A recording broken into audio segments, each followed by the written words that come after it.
680 News Time, 8:43. This just into the 680 newsroom. NDP leader Jack Layton has died after a battle with cancer.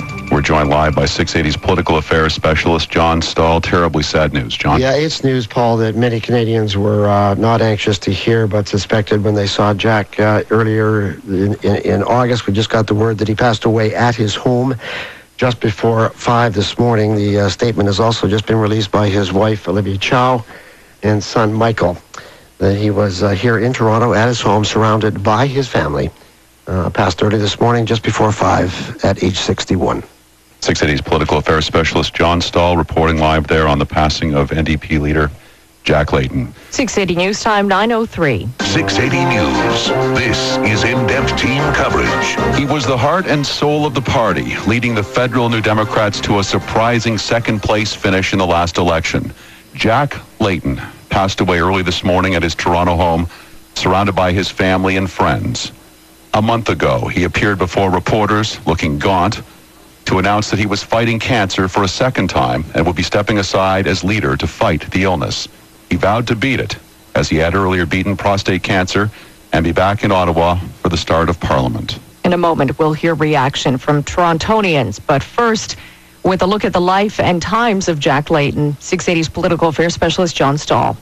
Jack Layton was born in Hudson, Quebec in the summer of 1950 when a gallon of gas was worth 18 cents. A new car cost $1,500 and Louis Saint Laurent was Prime Minister of Canada. Politics was bred in his bones. His father, Robert, ironically served as a conservative cabinet minister in the Mulroney government. Yet Jack spent his entire political life opposing conservatives from the socialist side of the political spectrum. He was first elected to Toronto City Council in 1981 and spent 20 years as a thorn in the left side of conservative mayors, quite often at the forefront of rowdy sessions like this one before a vote to send Toronto's garbage north. Come on, Dave. What is going on here? This is a bloody sham. Mr. Chairman, you're a bloody sham as chairman. Layton ran for mayor of Toronto twice and lost, but became leader of the NDP in January of 2003. Is this a party on the move? Absolutely. He did move and lead the NDP into 29 federal seats in the 2006 election, increased the number to 37 in 2008, before surging the party into official opposition status in the last election with 103 seats.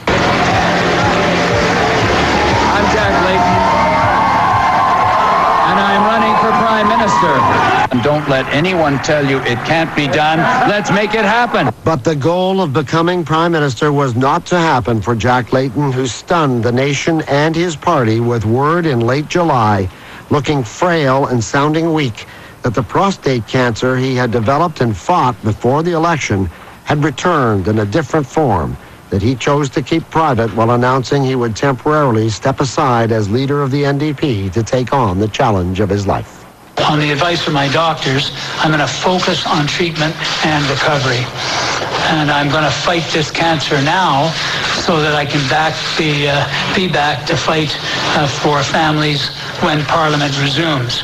With a look back at the life and legacy of Jack Layton, John Stahl, 680 News.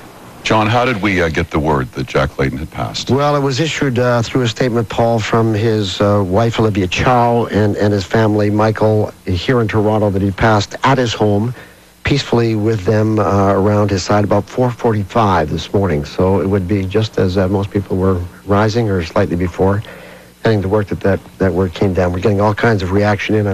Everybody feels so terrible. Do we have any word about funeral arrangements yet or anything like that? Is that going to be coming soon? The details will be forthcoming in the days ahead, but I think there are plans underway, and so many people in this country who watched him, me included. I've known him for a long time over at City Hall. Covered him for like 25 years. Any personal memory of him? Favorite memory? I do. His eyes are so blue, and they danced, and when you look at his complexion in his healthy days, they were so red.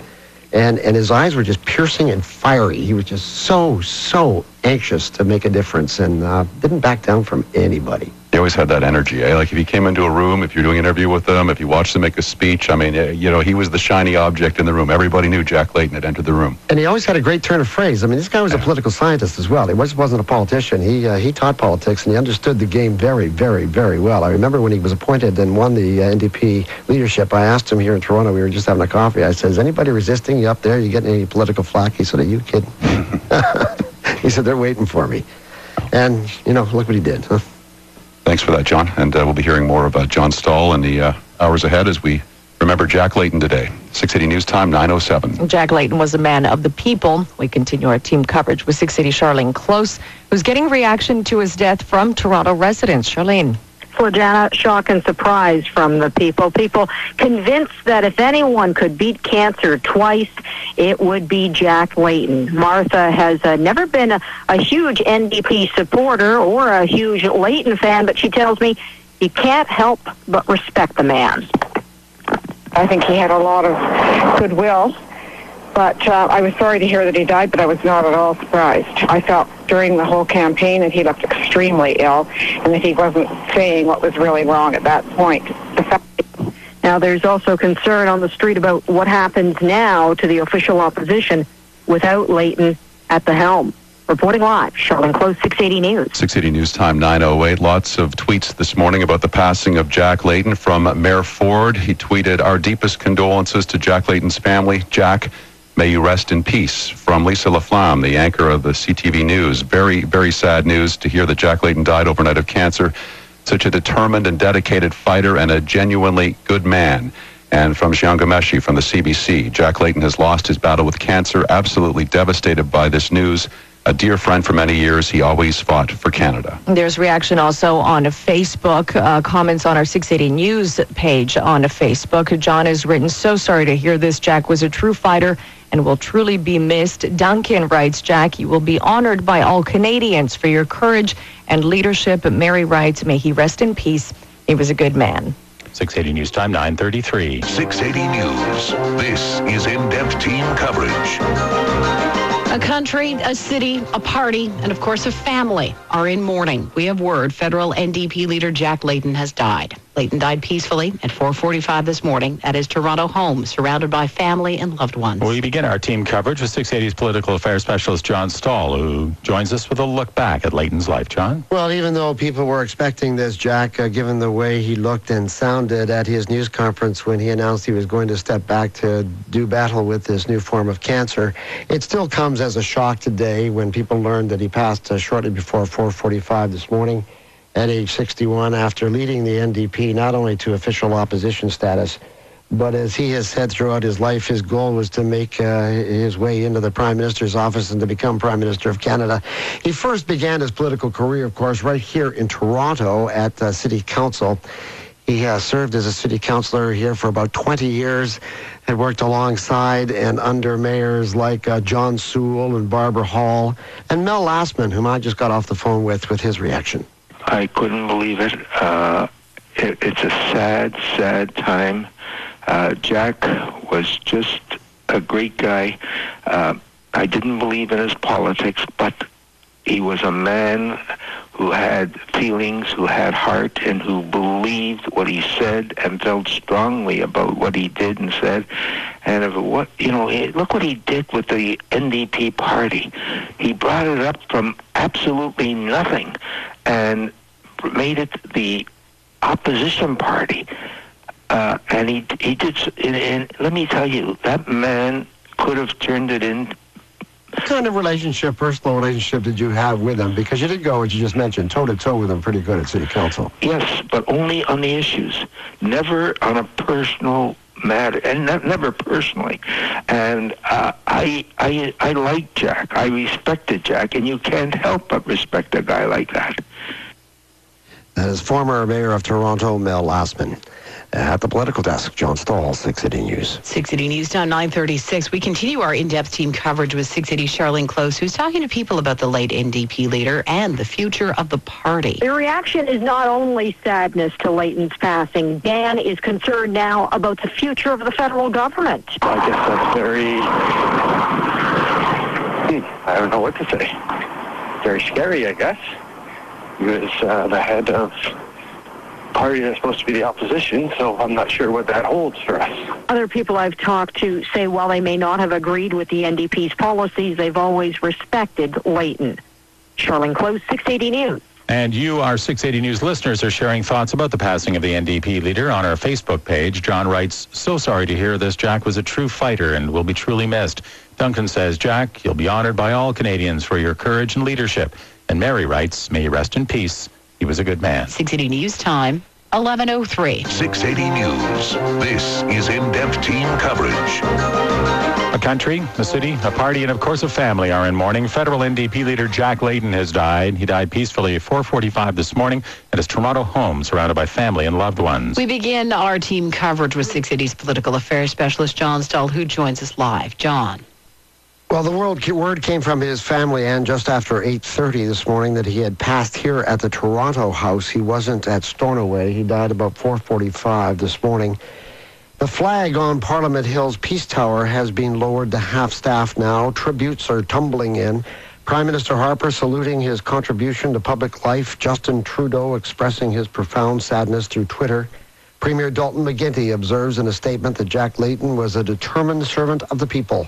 Layton began his political career here in Toronto as city councillor, working alongside and often against several mayors, including former Mayor Mel Lastman, with whom I spoke earlier this morning. I couldn't believe it. It's a sad, sad time. Jack was just a great guy. I didn't believe in his politics, but he was a man who had feelings, who had heart, and who believed what he said and felt strongly about what he did and said. What kind of relationship, personal relationship, did you have with him? Because you did go, as you just mentioned, toe-to-toe with him pretty good at City Council. Yes, but only on the issues. Never on a personal matter, and never personally. There is word that Jack Layton has written a letter to Canadians, which the family will release at some point. There are no details of any funeral arrangements yet, but they are still to come. At the political desk, John Stahl, 680 News. We continue our in-depth team coverage with 680's Kevin Meisner, who's speaking with people about the late NDP leader outside his constituency office on Broadview near Dundas. Kevin? And Jack, many of the people laying bouquets of flowers here on the front steps to Jack Layton's constituency office on Broadview are visibly emotional when they stop by. Robin has lived in Jack Layton's riding for 9 years. She tells me, given his reputation as a fighter, she truly believed that Jack Layton would be the one to win this cancer battle. I knew he'd been very ill with the recurrence of the cancer, and but I just hadn't expected that we'd lose him.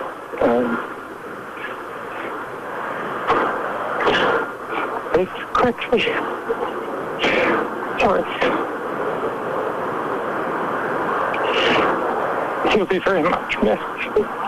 Kindness, sincerity, and the sense that Jack Layton truly cared about the people he served as a politician are recurring themes as people stop here to pay tribute to Jack Layton. Outside his constituency office on Broadview near Dundas, Kevin Meisner, 680 News. 680 News. This is in-depth team coverage. Federal NDP leader Jack Layton is being remembered for his love of this city and indeed for Canada as a whole, as colleagues, friends, and voters react to his death from cancer at the age of 61. And we'll have Prime Minister Harper's comments and a live report from a memorial outside City Hall in a moment. But we begin our in-depth team coverage with 680's Scott Medcalf and a look at Jack Layton's last letter to Canadians. Jack Layton's letter to Canadians is written on the official letterhead of the leader of the official opposition. He thanks all of those who have wished him well in his battle against cancer, saying their thoughts and support lit up his home, his spirit, and his determination. Layton says, unfortunately, the treatment did not work out as he had hoped. He then gets right down to business, saying he recommends that Nicole Trammell continue as interim leader and that a leadership vote be held as early as possible in the new year. In a message to other Canadians who are battling cancer, Layton says, please don't be discouraged and don't lose hope because his journey has not gone as well as he had hoped. He says current treatments and therapies have never been better. Layton then says his only other advice is to cherish every moment with those you love at every stage of your journey, as he has done this summer. You can read the full transcript of Jack Layton's letter at 680news.com. Scott Metcalf, 680 News. And we are just hearing from City News. A state funeral for Jack Layton will likely be held at Roy Thompson Hall this Saturday. Again, this according to City News. Now, Layton's final letter is generating many, many comments on our website. Daniela calls it an absolutely beautiful salute to our country. And Rose writes, I don't believe I've ever seen a stronger Canadian in politics with such devotion right up to his final hour. You can add your thoughts at 680news.com. We continue our in-depth team coverage with 680's Kevin Meisner now joining us live from a somber gathering in Jack Layton's memory outside City Hall. Kevin? And John, words and phrases from Jack Layton's final letter to Canadians are being repeated here at Nathan Phillips Square. They've been printed on posters as well, being held by those gathered here. Jenny even writing a key phrase from that letter in chalk on a wall here in Nathan Phillips Square. She explains why she definitely had to be here today. Jack Layton is the first time I have felt inspired by a political leader. And he was here for us. So we can be here for him. Now, the people gathered here are also signing a large poster-sized letter of condolence that they do intend to deliver to Jack Layton's family as well inside Nathan Phillips, or just inside the doors from Nathan Phillips Square here in the Rotunda at City Hall. A book of condolence has been set up, which also will be delivered to Jack Layton's family. Reporting live at City Hall, Kevin Meisner, 680 News. Continuous news coverage starts right now. Prime Minister Harper is offering his condolences to Jack Layton's friends and family. We continue our coverage of the opposition leader's passing with 680's Parliament Hill reporter Cormac McSweeney in Ottawa. The sorrow can be felt throughout the hallways of this historic building. Standing at a podium, Prime Minister Stephen Harper says Canada has lost an engaging politician with a forceful personality and a strong dedication to serving our country. Harper adds today he didn't just lose a colleague, but also a friend. Now, as you know, Jack was a musician. He was quite a natural one at that, and we always talked about getting together to jam, but it seemed we were both always too busy. I will always regret the jam session that never was. He says this is a reminder that we must always make time for friends and family while they're still with us. Harper points out that Jack never gave up from a fight, and he knows Layton battled cancer with everything he had, right to the very end. In Ottawa, Cormac McSweeney, 680 News. 680 News Time, 12:03. 680 News. This is in-depth team coverage. It is one final farewell to a leader who had just achieved the best results for his party in history. In less than 2 hours, family, friends, and even political foes will say goodbye to Jack Layton. A report on who's expected at the service in just a moment. But first, at City Hall, another long line of people came out this morning to visit Layton's casket. We begin our in-depth team coverage with 680's Irene Precklett, who joins us live from City Hall. Irene. That's right, so Janice. Some 1,300 people stood in line today for one final chance to say goodbye to Jack Layton. Everyone has their reason for being here. We've got all walks of life, all ages, but everyone wants to pay their respects for what they're calling a great man and an inspiration. I can come here and just pay my last respects. And Jack strikes me not so much about his politics, but like, I really pay attention to him. He got cancer because I have a family member who died of cancer too. And the courage that he showed when he announced that he had another cancer, it really gave me more hope. And everyone's saying that Jack Layton gave them hope and was an inspiration. Now, the casket carrying his body will leave here, City Hall, at 1:15 for the funeral procession, heading towards Roy Thompson Hall. The route that it will follow, Queen Street to University to King Street, and then to Simcoe Street at Roy Thompson Hall. Reporting live from City Hall, Irene Precklett, 680 News. And we continue our in-depth team coverage with 680's Parliament Hill reporter Cormac McSweeney, who's at Roy Thompson Hall, speaking to dignitaries who've come to pay their respects. He joins us live. Cormac? For those who knew Jack Layton, this is a tender and moving day. Former NDP leader Ed Broadbent is one of the honorary pallbearers. Mention of what it's been for the last couple of days, frankly. It's a period of sadness, but also it'll be a period of rejuvenation. Through this sorrow, he hopes Jack's messages of optimism and hope will reverberate throughout the country. Deputy NDP leader Libby Davies tells me Jack was the same person behind the scenes as he was in front of the camera. You know, I can think of him at various corporate meetings where he would pull out his guitar and start singing. He loved sharing, a glass of wine or a glass of beer with people. And others invited here say Jack always made himself available to talk, whether it be fellow politicians or regular people on the street.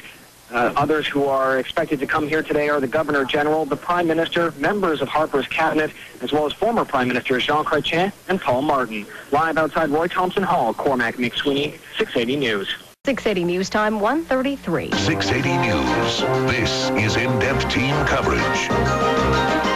Thousands of Torontonians applauded and cheered when the flag-draped casket holding Jack Layton came through the front doors of Toronto City Hall. The funeral procession for the late NDP leader is currently en route to Roy Thompson Hall, where thousands of Canadians have gathered for the final farewell. We'll have more on the state funeral in just a moment. We begin our in-depth team coverage with 680's Jamie Pulfer, who is taking in the procession currently underway. Jamie? Oh, that's right, Judy. I'm just standing here along the procession route. I'm at the corner of King Street and Simcoe, just watching the police on horseback as they come by our position here, and just getting my eyes on the hearse as it comes by. This massive crowd of people standing here. They're now clapping as Jack Layton's hearse comes by. The outpouring of support here is absolutely incredible. People have lined this route. They have packed areas around Thompson Hall. Several big screens have been set up broadcasting this funeral service and this procession being led by mounted police. Again, you can just hear the outpouring of support, people cheering for him, saying, "We love Jack. We love Jack." Now, the hearse is expected to arrive at the front entrance of Roy Thompson Hall shortly. The casket will be brought inside by Toronto Police pallbearers. And a very interesting fact from the Department of Canadian Heritage, they're expecting anywhere from 15 to 20,000 people to come out here today. And I can't count, but the number has to be in the thousands. People standing here clapping as the hearse for Jack Layton arrives here at Roy Thompson Hall for his state funeral. Reporting live at the corner of King and Simcoe Street, Jamie Pulfer, 680 News. We continue our in-depth team coverage with 680's John Stahl now, and a closer look at what we can expect during the rare honor of a state funeral for Jack Layton. John. Well, there will be at least 3 eulogies delivered over the hour and a half, some musical performances and tributes as well. There will also be an opportunity for those in attendance to write on some distributed pieces of paper some thoughts they have about Jack and what he contributed to Canada.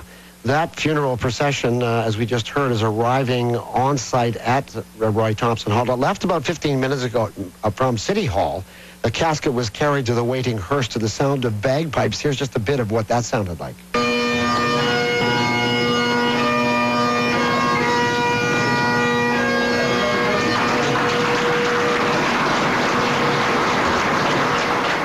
And as Jamie mentioned, there were chants of "We love you, Jack," following that spontaneous applause. The dignitaries are arriving and inside Roy Thompson Hall, including Prime Minister Harper and Governor General David Johnston, who stopped and speak briefly on his way in.